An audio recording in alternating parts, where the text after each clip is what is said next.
welcome to the IDEMS podcast. I'm David Stern, a founding director of IDEMS, and it's my pleasure and privilege to be here today with Michele Pancera, a new member of IDEMS. He's been with us about 2 months, an impact activation fellow, former teacher, beekeeper, many other things. Welcome to IDEMS and welcome to the podcast. Hi, David. Thank you so much. I'm very happy to be here. I feel so lucky. It's great to have you. And my aim today is to get a bit of your story so people can get to know you and welcome you to IDEMS. So how did you end up here? You have a slightly non-conventional route, but then again, no IDEMS is conventional. Yeah, a very non-linear story. I think I can start at the end of my high school because that's when I decided to study mathematics. During the summer, I had no real plans or ideas. And at the time, I just liked gaming and playing around.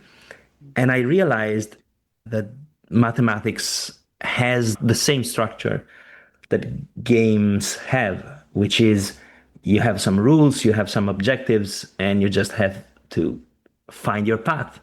That's true when you solve an exercise, and it's also true when you prove a theorem. And that was my initial idea, at least. And this is something which resonates, and it resonates with actually many people. It's how we met through maths camps, which are essentially making maths fun through gaming. It's something which I believe and many others believe, but is not how people see it generally. Yeah, it isn't. It was a big part of what I thought was my mission as a teacher, was to just avoid creating the monster of mathematics in the minds of students. That's what usually happens. Like, minds of students just close at some point, and they just see mathematics as something that they have to do in order to finish school. But it's, to most, it's a struggle and it's a pain.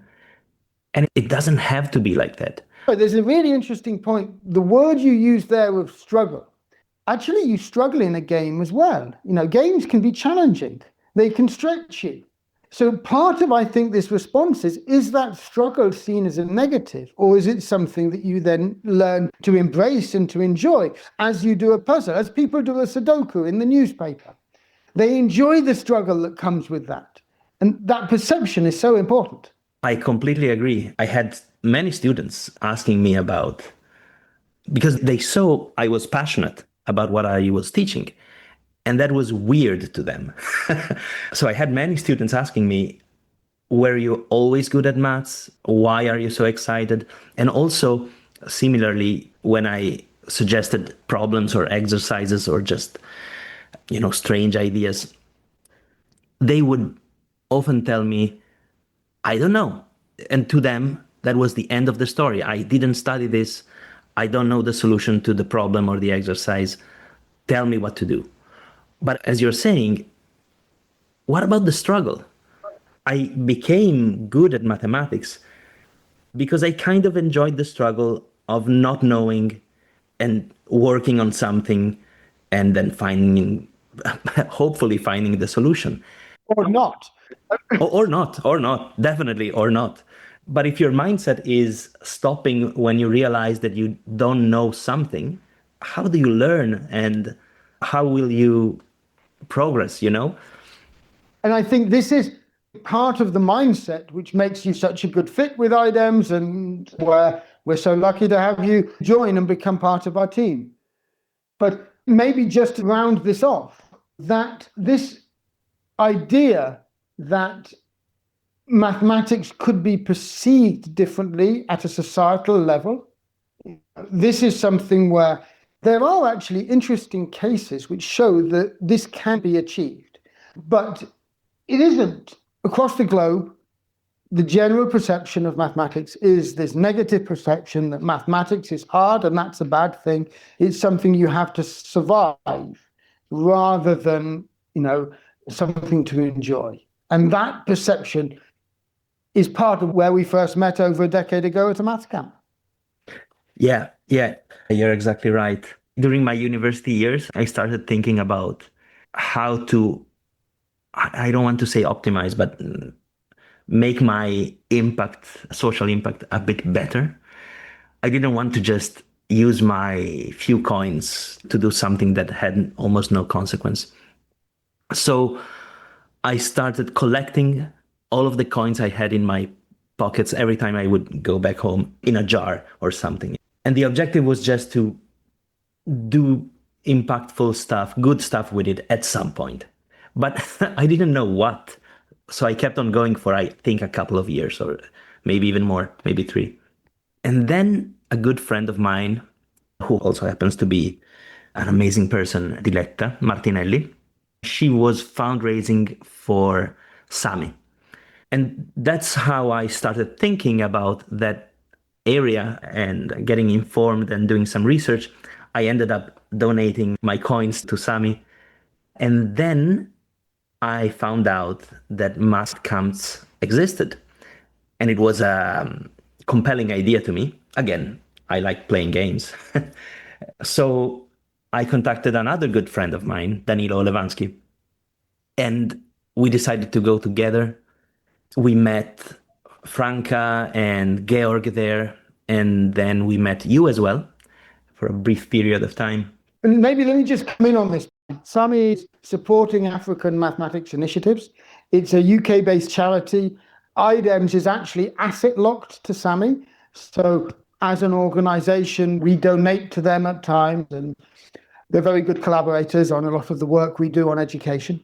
One of the things you also mentioned, Diletta, as someone who I've actually now worked with in different ways, she's got very involved in African mathematics through a number of different initiatives. She hasn't been on the podcast yet, and I don't think Danilo has, but Franca has, and Jorg is another member of IDEMS. So these are all people who are part of our sort of wider circle of collaborators. And you mentioned the maths camp in Tanzania, which was actually a very special camp for me, because this was after I stopped going to maths camps. I've said this on previous episodes. I went to all of the first maths camps that were given in every country that came out of the Kenyan initiatives. And then I went cold turkey. And Tanzania was the first maths camp I was present at without actually being at the maths camp. It just so happened by chance. It so happened that I was running another event at the same place and the same time as the preparation week for the maths camp. And so I was present there, but I was trying not to interfere. But it was the first time a maths camp had happened in Tanzania. And there were lots of really interesting challenges, including the venue having to change, there being no space to host the students as they arrived, and other minor details. And so I was sucked in at different places to support the maths camp, which is why I just so happened to be there that week, because I was aware that this might happen. Yeah, I do remember chatting with Franca, and she was kind of stressed. This was one of the... Franca, for those in the audience who haven't been on the episode, Franca is now a professor at Caltech, and she's incredibly competent. But at this point in time, this was, I think, one of the first maths camps where she was ostensibly in charge. So, yeah, she was quite stressed about this. Yeah. And at this point, one may think that this is where I would keep my relationship with items or something would happen. But no, actually, I started beekeeping when I went back, or maybe I was already beekeeping. I did that for a few years and it was amazing. And it was also, by the way, in some ways connected to the same mentality of problem solving with beehives.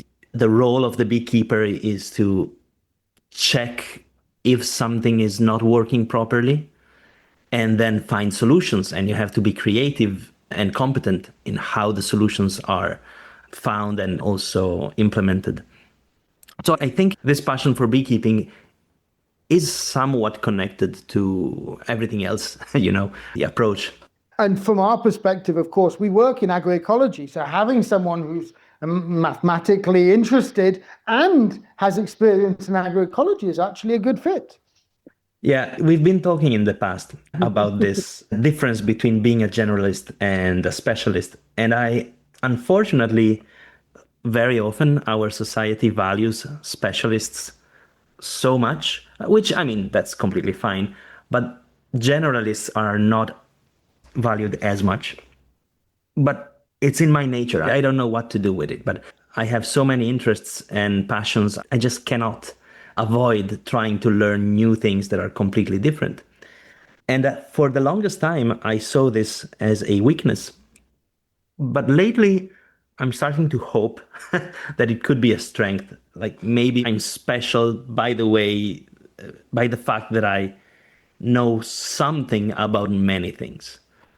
And this is absolutely consistent with, I've actually had episodes on this in the past where, you know, we believe that generalists are needed in our societies more than they're currently valued. And in fact, our Impact Activation Fellowship is all about creating generalists. It's about taking experts who have achieved a level of expertise and getting them to do a task which is totally unrelated to anything they know how to do. And that's part of that journey towards being a generalist, being able to be expert enough at multiple things rather than the word expert or the leading expert at something. You actually gain competence in multiple areas. So this is very consistent with IDEMS. It's a good match. Yeah, it was surprising. Well, to go on with the story, I then started teaching in an international high school almost out of my control. I was at the point of deciding if my beekeeping career was going to become serious or not. I was in a middle ground. And just it so happened that a friend of mine who was working in this private international high school got injured and they needed a substitute teacher right away. And they ended up liking me. And so I started working in the high school for 7 years. And it was an amazing experience. I'm very happy I did that. But again, at some point, I had to try to do something different. I mean, 7 years is quite a bit of time, but I resigned in a moment of my life where resigning was not wise because I just had my second kid. And fortunately, I almost immediately started working with the University of Trieste, where I learned what Stack was and how to author Stack questions. And I did find Stack an amazing tool, but I also realized as a newcomer, especially, the learning curve is very much non-trivial. And even when you do learn how to author Stack questions, it's time consuming. While teachers are just used to find an exercise in the textbook and give the page number and the number of the exercise to the students. And that's it. And maybe, and probably they already have their list of exercises. So I thought that there was a barrier to Stack authoring that was not allowing Stack to become more widespread. So a bit for myself, but also I was hoping for other people. I started tinkering with AI and I made an AI assistant for Stack authoring. Again, initially it was just for me, but nowadays you and I are having conversations about the possibility of making it more viable. At that point, when that was over, I started woodworking professionally. Before we move to the woodworking stage, there is a bit of history about the Trieste role, which is from our side as well, because Danilo, of course, we've known for many years, we've collaborated. He was exposed to Stack through the interactions with our Kenyan partners and through various activities that he was involved in Africa. But he said, well, this tool is one that would be useful in Trieste. And so we were subcontracted to help him start Stack in Trieste. The first questions that they used in Trieste, we were contracted to help him author them. And then after a while, he said, but I could employ someone in Italy who'd be more cost effective. That became you. And so we encouraged that and, sort of actually finding that local capacity and so on. So that's where, in some sense, you came in and took the role. But it's very hard for universities to make such a role permanent or concrete. And that's where, in some sense, after you did that role, when you moved to the woodworking, Danilo got in touch with me to say, Michele's been working on Stack. Is there a possibility within IDEMS? And that's where we also got in touch. But I'll let you get on to the woodworking now. But it is quite nice that, these things don't happen just by chance. There is a long game about engaging different people and building up the capacity. In some ways, Trieste trained you to be able For IDEMS. For IDEMS, but not on what you're actually doing now, but, to be part of the sort of things that we believe are going to be impactful. Yeah, I now see the path. At the time, everything seemed very random. So woodworking was always another passion of mine. I have my shop on the side of my house, and I started doing it professionally for a bit, and I really enjoyed it. I built some stuff that I'm really proud of. But also at the same time, I was looking for some company or university that was interested in my newly acquired competence with Stack. And from my point of view, this is how I got in touch with you again. And we had this call that was very weird from my perspective, because you kept on listing so many projects in IDEMS that were potentially projects in which I could not only participate, but become useful right away. But unfortunately, you were not hiring for any of those projects. And only at the end of the call, you mentioned the app builder, the Open App Builder project. And after your description, I realized I did not have the skill set for that. And I had to tell you, I have no clue about Angular or TypeScript and so on. So I was hoping that you would keep me into consideration for the other positions, maybe in the future. And then your answer was so strange. You told me that that was the attitude you were looking for, or something like this. I didn't know at the time what you meant, but I accepted it. And you suggested that I would go on with the hiring process with Chris Marsh. And again, at the time, I didn't know Chris Marsh. So to me, he just represented an expert, and I was not an expert.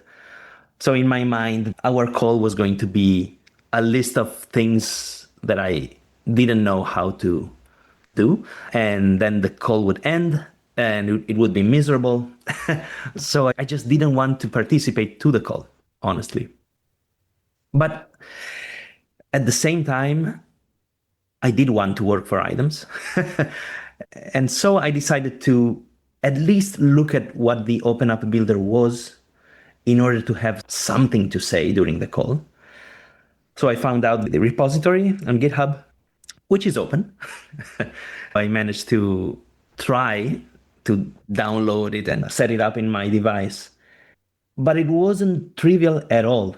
I found out, like in my imagination, I would double click on an icon and see what was happening. Actually, it was a big struggle to set everything up. And I think it took 5 days or something. And I wanted to give up, but it became personal. And I think one day before the call was supposed to happen, I managed to set it up reasonably well. So I decided to participate in the end. And the chat with Chris Marsh was very nice. He's a friendly person. But at some point, he had to tell me that he had a task for me. And the task was supposed to be an impossible task so that I would fail, but we could then have a conversation of what my thinking was, what my process was. And the impossible task was to set up the Open App Builder in my computer. And I'm so happy I was able to just say, yeah, that's done. It was so easy. So it was a combination of luck and preparation. It's not really, the key is that this is what we're looking for. We were looking for people who have that problem-solving mindset. It wasn't deliberately hard. It's just some of these things are challenging. And, actually documenting them really well takes time. And we haven't put that time in. And so because it isn't well documented, it is challenging. So looking for people who are able to be those problem solvers is exactly what we need. We don't need to have someone who comes in with expertise who thinks they know how to solve it. We need the problem solvers, because actually the way we're designing what we're designing is different from standard skills, which is exactly where your approach was such a good fit. I should tell the story from a slightly different perspective. We needed somebody to come into that role, and we'd already lined up a postdoc to do so. And it was just by chance that Danilo got in touch while we were just setting up the process we were going to go through with this postdoc to try and onboard them. And so we said, great, we've now got two possible candidates. Now, you're not as highly qualified as expert as the postdoc, who was a couple of years out of a PhD and so on, but you come in with an interesting background.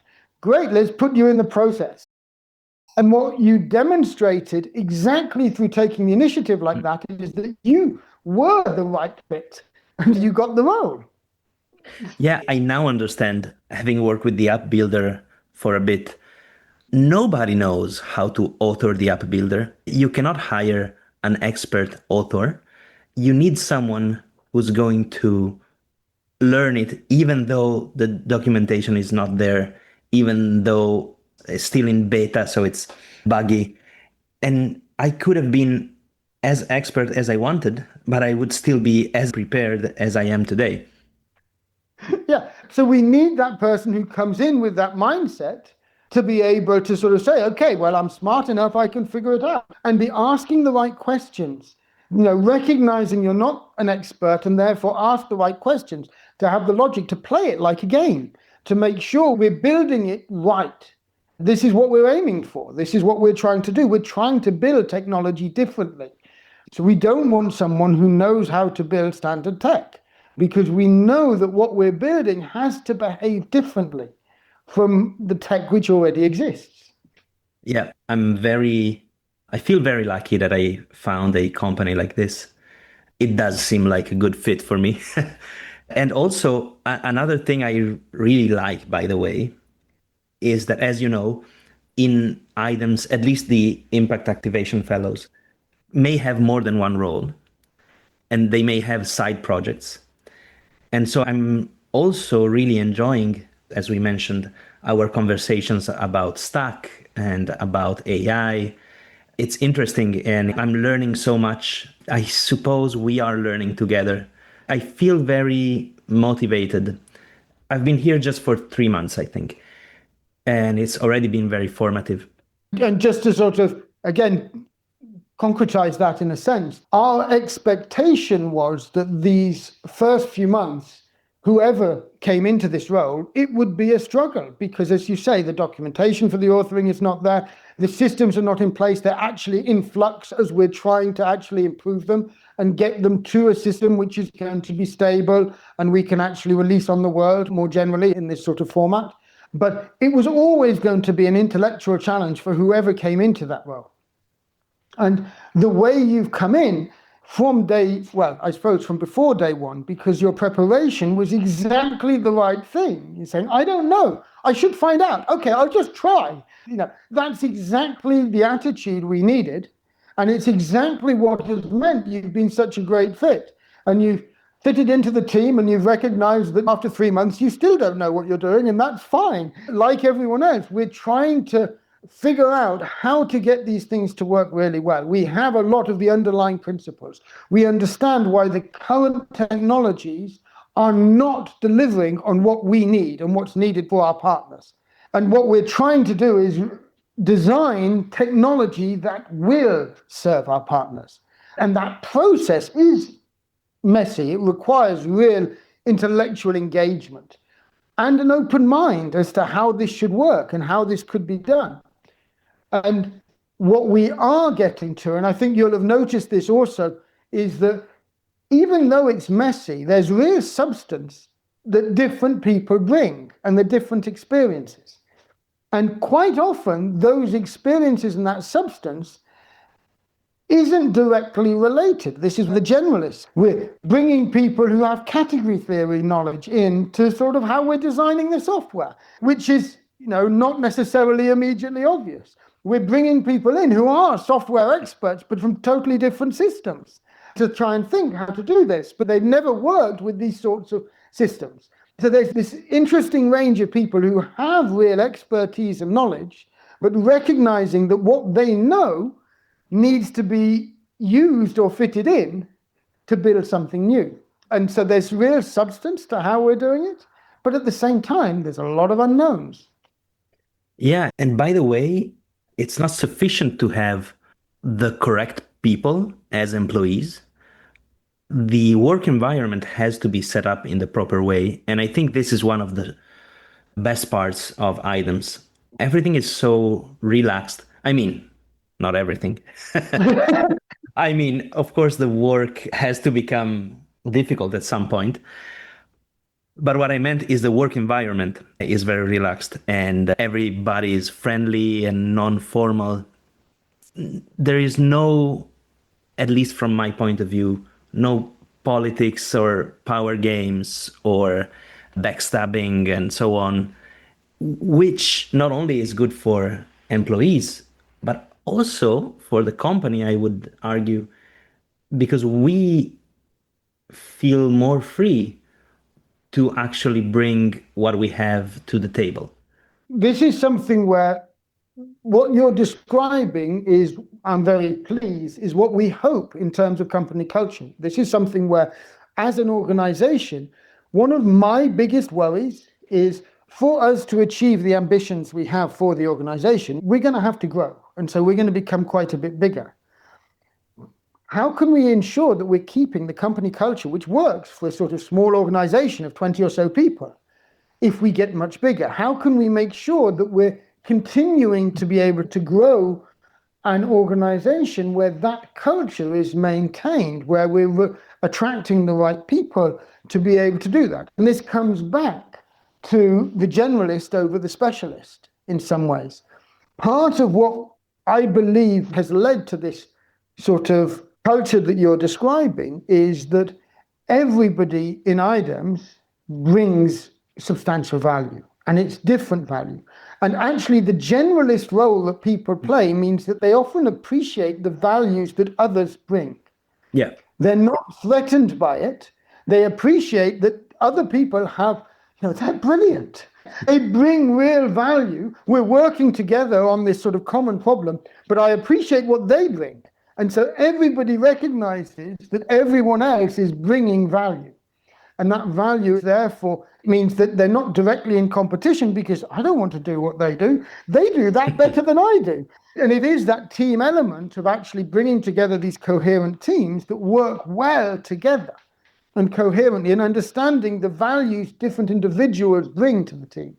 Now, can we scale that approach and that culture, the organizational culture as we grow? Kate and I, this is what we discuss, and one of the things we're really interested in. We want to grow as an organization, but we are very cautious. We don't want to just grow for the sake of growth. We only want to grow if we can grow in a way that we're actually going to be able to continue to keep good organizational culture, to be able to build teams that are really functional, because without that functionality, we don't have the efficiency to be able to build, essentially overachieve on everything we're doing. That's sort of what we're set up to do.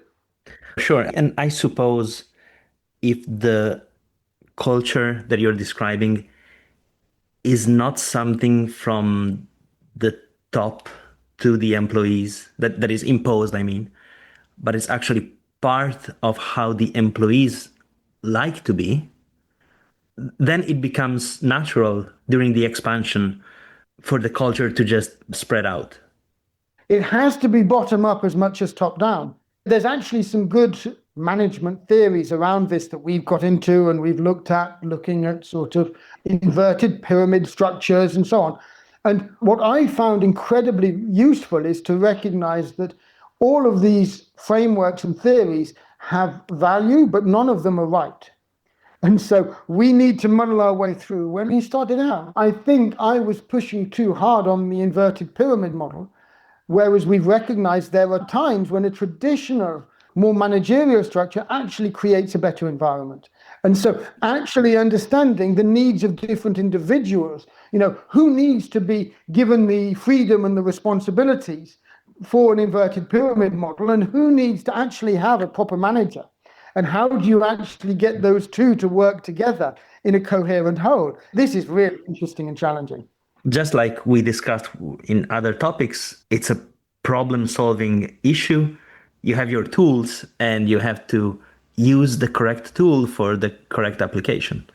Exactly. And yeah, understanding the value of different tools, not dismissing the tools as that's not what we need. No, understanding that each of these tools have value and understanding where to draw that value out, having a big toolbox. One of our principles is options by context. We need to apply that to almost everything we do, where we're understanding, there are times when you need to cater to the individuals, and there are times when you just need to have things which are standardized. And how do you navigate between those two? It's hard work. But this is part of the problem solving, it's part of the challenge that we all need to embrace outside our comfort zone. So just like you have been pulled outside your comfort zone into the app builder, I'm finding myself way outside my comfort zone dealing with managerial structures. And that's sort of part of the nature of what we want IDEMS to be for our team. It should be drawing people out, enabling them to grow in different ways, enabling them to build on their strengths, but also stretching them out to be able to be part of a better team. Yeah, I really can't wait to see how the story goes on. Both my story and IDEMS' story. Absolutely. And they are now intertwined, and hopefully this will be a long and fruitful collaboration. The last thing I want to finish with is I'm conscious that we should have a follow-up call around some of the ideas coming out from your AI agent for stack authoring, is the way I think of it. So there are some really exciting ideas there which really relate to responsible AI and discussions that we've been having within IDEMS in different ways. And so I look forward to another episode where we dig into that more specifically. Sure. I'm very excited about that project. And generally speaking, about gaining some expertise in AI that could become useful for different projects. That's a field that I'm really looking forward. Great. Well, it's central to our long-term vision. We think there's a real need for AI to be built more responsibly. And we absolutely see how invaluable this is going to be going forward, but also the dangers that come with it. So I really look forward to that discussion. Let's do it. Let's do it. Our next recording will be on that topic. This has been great. Thank you, David. Welcome again to IDEMS. It's great having you.